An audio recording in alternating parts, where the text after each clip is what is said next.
Benvenuti o bentornati qui nella Biblioteca Nerd, il canale dedicato a manga, anime, fumetti e ovviamente a tutto quello che comprende il fantastico mondo nerd. Allora, eccoci qua, come avete potuto leggere dal titolo, è giunto finalmente il momento di presentarvi l'ultimo Dhampir, ovvero il 312, dal titolo Canto Notturno. Se siete pronti, partiamo!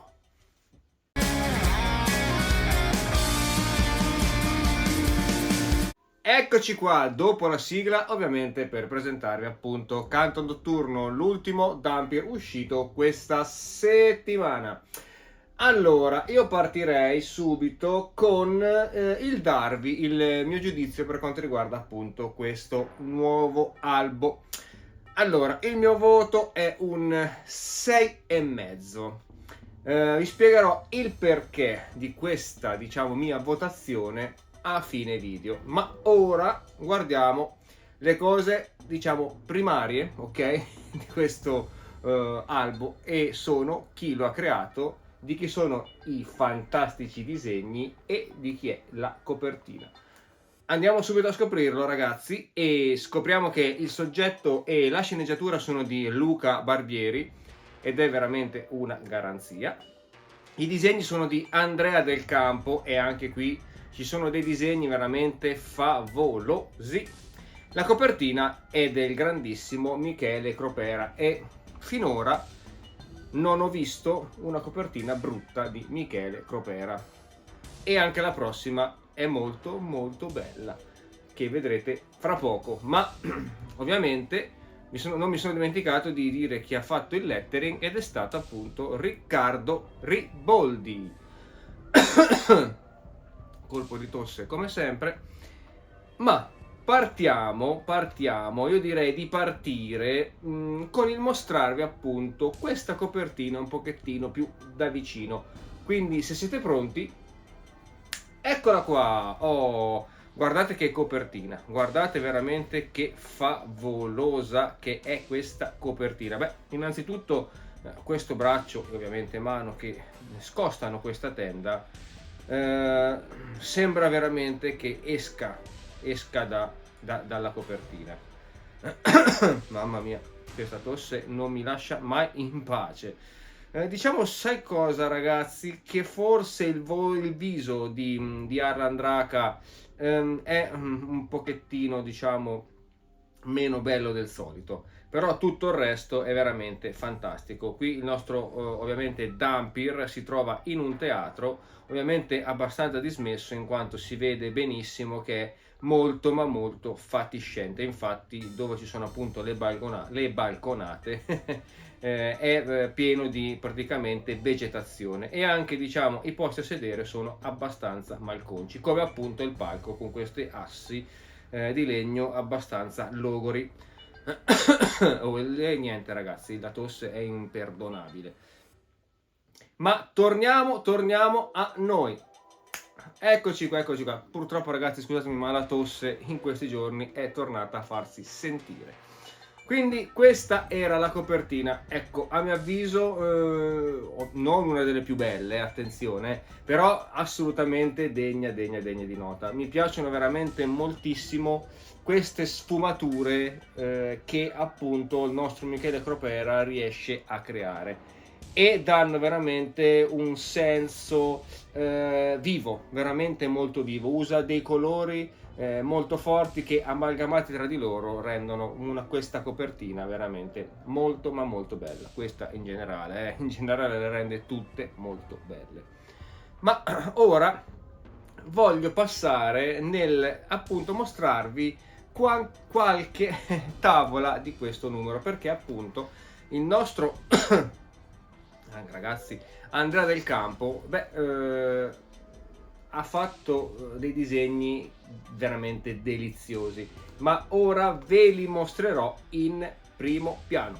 Eccoli qua. Oh, eccoci qua. Allora, questo primo disegno è veramente bellissimo. Allora, questa è una sequenza di questi due giovani, ovviamente i malcapitati di turno, che hanno immediatamente un incontro ravvicinato, veramente molto ma molto ravvicinato, con un essere a noi, o meglio a Dhampir, molto molto molto familiare, il che, da come potete vedere, ci lasciano la pelle e anche in malo modo. Però veramente una tavola fantastica, veramente disegnata da Dio. Passiamo ora a quest'altra tavola. Ecco qua, diciamo che qua abbiamo una tavola un pochettino più action, anzi molto più action, però a questo punto della storia troviamo il nostro Arlandraka e Kuriak alle prese con, diciamo, una banda di criminali che non vede l'ora di sparare a destra e a sinistra. In effetti questo è quello che accade. E diciamo che queste due tavole che vi ho appena mostrato, che sono già dei disegni veramente fantastici, a mio avviso non sono nulla, tra virgolette ragazzi, in confronto a questa tavola qua. Eccola qua. Guardate che tavola. Questa è una tavola veramente fantastica. Sembra veramente che i disegni escano dal fumetto, per quanto sono realistici. Se guardate bene in fondo, appunto, dove c'è appunto la vampira che si trasforma già in vampira, potete vedere come l'espressione e veramente il viso, il volto, i capelli, tutto quello che appunto concerne il contorno sembra veramente reale. Guarda, sono veramente disegni stupendi. Sembrano veramente delle pellicole cinematografiche, sono fantastici. Ma torniamo a noi. Eccoci qua, eccoci qua. Ecco, io vi ho mostrato solo queste tre tavole. C'è da dire una cosa, tra le prime due tavole e la terza la differenza sostanziale qual è? È che le prime due tavole raccontano momenti dei giorni odierni, nel senso la storia raccontata nel giorno odierno, mentre la terza tavola rappresenta i ricordi di un tempo passato, più precisamente agli inizi del 1900, fine 1800, inizi del 1900. Mi è piaciuta molto questa cosa, in quanto il lettore, appunto noi lettori, vediamo subito qual è il distacco tra il prima e il dopo. E tra l'altro, ve ne faccio vedere un'altra, sempre ovviamente del prima. Guardate qui che disegni che ci sono qua. Guardate che belli che sono questi disegni. Ovviamente tutti in chiave, che sembrano veramente un'opera cinematografica. Mentre vi faccio vedere dei disegni, non questi perché sono verso la fine e non voglio farveli vedere, ma ecco appunto questi disegni qui, classici disegni quasi normali, dove appunto mostrano scene di, ecco qua, cose odierne, tra virgolette, nel momento storico odierno della storia. E sono veramente tutti quanti dei disegni veramente bellissimi e ben realizzati. Il nostro Andrea Del Campo ha fatto veramente un capolavoro. Secondo me ha fatto veramente un capolavoro.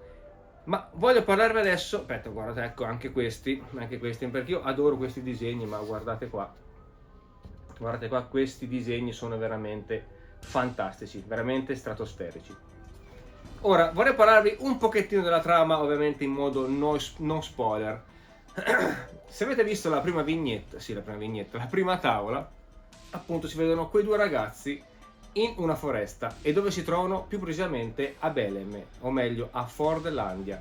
Sono in una parte, in una zona della foresta amazzonica, e diciamo si sono intrufolati in questa diciamo un luogo lavorativo, appunto Fordlandia, perché secondo loro ci sono dei traffici illeciti, sì. Scusate ragazzi, ma ogni tanto mi impappino veramente alla grande. E in effetti è proprio così, Ma qual è il fulcro di questa storia? Beh, non di certo quei traffici, ma bensì, come avete potuto vedere, diciamo che ci lasciano la pelle, e veramente in malo modo, perché appunto in quella zona opera una vampira. E qui nasce appunto la fantomatica, diciamo, leggenda dell'Amazzone vampira. Chi è questa Amazzone vampira? Beh, lo scopriamo in quanto dovrebbe essere una certa Camille Montfort. una, diciamo, cantante d'opera che si trasferisce giovanissima in quel di Belém, ovvero in Brasile, e lì incomincia la sua carriera come cantante. E lì incontra un fantomatico maestro della notte che rimane avvolto nel mistero. Quindi, ragazzi, purtroppo non si scoprirà, almeno in questa storia, chi è il suo maestro della notte, che lei chiama, ma ovviamente lui non risponde. Quindi non sappiamo se è un maestro ancora in vita oppure un maestro già che è passato a miglior vita grazie all'intervento del nostro amico Dhampir. Quindi ancora questo non lo sappiamo, però diciamo che questo alone di mistero mi piace veramente molto. Qual è però il fulcro che attira Arlan e Kuriak in questo posto? Beh, perché quei due ragazzi che vi dicevo poc'anzi stavano registrando un video live e quel video live ovviamente è finito in rete. È finito nelle mani del buon Caleb Lost. Di conseguenza i nostri amici sono andati in quel di Belém a investigare per quanto riguarda appunto questa fantomatica leggenda dell'Amazzone vampira. E lì incontrano ovviamente quel gruppo di lestofanti, incontrano ovviamente l'altro gruppo, meglio quel gruppo che era andato a investigare se c'erano dei traffici loschi, e ovviamente ad un certo punto incontrano anche lei, appunto la famosa Amazzone vampira. Questa storia mi è piaciuta molto, ma perché gli ho dato un 6,5? Per il semplice fatto che allora la storia è ben delineata, dall'inizio alla fine è molto molto molto godibile, tutte le immagini, tutte le scene, tutto il raccontato è veramente fatto molto ma molto bene, in quanto io non avevo nessun dubbio, perché da Luca Barbieri questo ci aspettiamo. C'è solo un piccolissimo particolare che purtroppo mi ha fatto storcere il naso. Ecco, allora, questo è il numero 312, è passato esattamente un anno da quando il nostro caro Dhampir, o meglio la testata di Dhampir, ha cambiato foliazione. A parte la copertina che a me piace veramente molto di più con questa scritta così, ma ve l'ho sempre detto, ma purtroppo ci sono delle storie che con la riduzione di pagine, quindi la riduzione della fogliazione delle pagine, hanno purtroppo quel piccolissimo handicap che le velocizza un po' troppo, e questa storia purtroppo è appunto il caso, perché ecco, 82 pagine non sono assolutamente male, ma prima erano 96, quindi diciamo che queste 18 pagine, queste 16-18 pagine in meno vogliono dire veramente parecchio, perché appunto il mio 6,5 è dovuto dal semplice fatto che questa storia ha un finale veramente troppo ma troppo frettoloso. Mi spiego meglio: il finale è giusto, ma purtroppo in mezzo a questo finale manca quel qualcosa di più, e quelle pagine mancanti, tra virgolette mancanti, purtroppo qui a mio avviso si fanno sentire. In più diciamo che il nostro Arrandraka, o meglio Dhampir, cacciatore di vampiri e maestro della notte, sul finale, per arrivare al finale di turno, diciamo, non ha quasi dovuto fare nulla, nel senso, per tutta la storia ha veramente fatto un grande lavoro di investigazione, è andato veramente a parlare con chiunque, si è trovato in situazioni veramente dampiriane.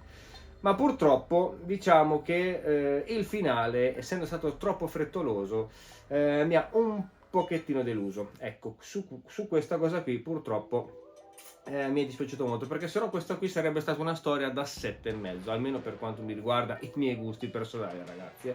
Però purtroppo il finale è stato veramente molto molto frettoloso. Che dirvi, purtroppo questo è quanto, la fogliazione di Dhampir ormai è questa, e quindi dobbiamo accettare il tutto com'è. L'importante è sempre comprarlo, ragazzi. Però appunto è una storia che a me è piaciuta veramente molto, soprattutto i disegni, che sono appunto, come avete visto poc'anzi, veramente bellissimi. Ora passiamo con il presentarvi quale sarà il prossimo numero, che sarà il numero appunto 312, sarà in edicola dal 2 aprile e si intitolerà Le paludi di Kazan. Eccolo qua, spero che guardate bene la copertina, anche questa qui la copertina è veramente fantastica. E questa, se non erro, dovrebbe essere la prima parte di una storia divisa in 2 episodi, quindi già mi fa ben sperare, realizzata niente po' di meno che da Mauro Boselli. Almeno dovrebbe essere questa, perché dall'anticipazione che appunto parlavano il mese scorso, poco più in là, dovrebbe essere questa la prima parte della storia di Boselli, ambientata appunto in Giappone, quindi già andiamo bene in Giappone. Quindi ecco, sono veramente molto ma molto curioso nel leggere questa nuova storia, appunto le paludi di Kazan, ed è eloquente che sono in Giappone, in quanto qui Arlan Draka è vestito con, tra virgolette, il classico abito da samurai. Però sono veramente molto ma molto curioso. Questo qui niente, questo ragazzi non c'entra nulla con Dhampir, però ecco, diciamo che anche qui ci sono dei vampiri e Zagor ha a che fare con questo vampiro, o meglio il barone Bella Rakosi, se non mi ricordo male, esatto, Bella Rakosi. E tra l'altro è in lavorazione appunto il crossover di Dhampir con Zagor, che ancora però purtroppo non si hanno notizie di quando uscirà, ma noi aspettiamo con calma. Molto bene ragazzi, questa era la mia piccolissima recensione, ovviamente molto corta, perché io come sempre vi dico di acquistare l'albo, se non fisicamente, fra 6 mesi uscirà anche in versione digitale, cosa che per me non ha molto senso, in quanto a me in mano non mi rimane assolutamente nulla, però ovviamente non sono nessuno per dirvi come leggere Dhampir, questo è quanto. Però una cosa ve la posso dire, e cioè è quella di scrivermi qua sotto nei commenti se l'avete comprato, l'avete letto, oppure aspettate appunto che arrivi la sua versione digitale, e farmi sapere qual è la vostra opinione su questo nuovo numero di Dhampir. Ovviamente se anche voi avete avuto le mie stesse impressioni sul finale, sui disegni se vi sono piaciuti e tutto il resto. Cosa ancora veramente più importante, è sempre la stessa e ovviamente è gratuita, è quella di iscriversi al canale, lasciare un bel mi piace e attivare la campanellina delle notifiche per rimanere sempre aggiornati sulla nostra programmazione. Noi ragazzi ci vediamo presto, ma veramente molto presto, in un prossimo video. Ciao a tutti ragazzi!